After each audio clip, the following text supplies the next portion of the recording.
Ça a débuté quand? Euh, à l'été 98 exactement. J'ai déménagé.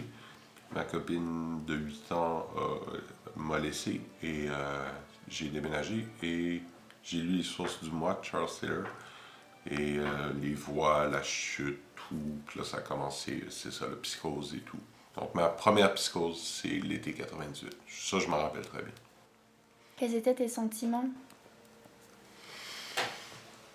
Sentiment exalté, parce que dès le début, quand tu es un homme, c'est le classique, là, les psychiatres me l'ont dit, puis ils étaient contents de savoir ça quand je me suis enfin confié à eux, parce que ça aussi, on se confie pas. On est sur la défensive, on croit qu'on sait tout par rapport à ce qu'on vit. Donc, au début, c'est les sentiments exaltés. On croit qu'on est le Messie, qu'on va sauver l'humanité, sauver le Canada avec Charles Taylor.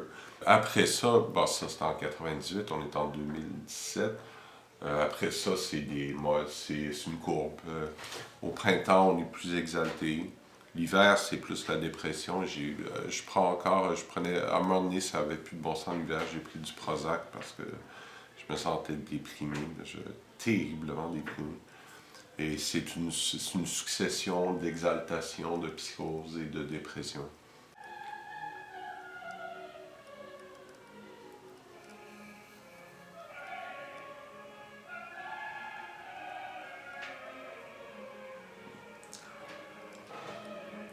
Je suis pas allé à l'hôpital psychiatrique depuis des années, donc je suis stable. Et les une ou deux dernières psychoses que j'ai eues, c'est mes parents qui s'occupaient de moi. Je suis célibataire actuellement et mes parents s'occupaient de moi une fois à Montréal, une fois à Québec. Et c'est beaucoup préférable pour le moral d'être chez ses parents quand on n'étouffe pas trop que d'être enfermé à l'hôpital psychiatrique.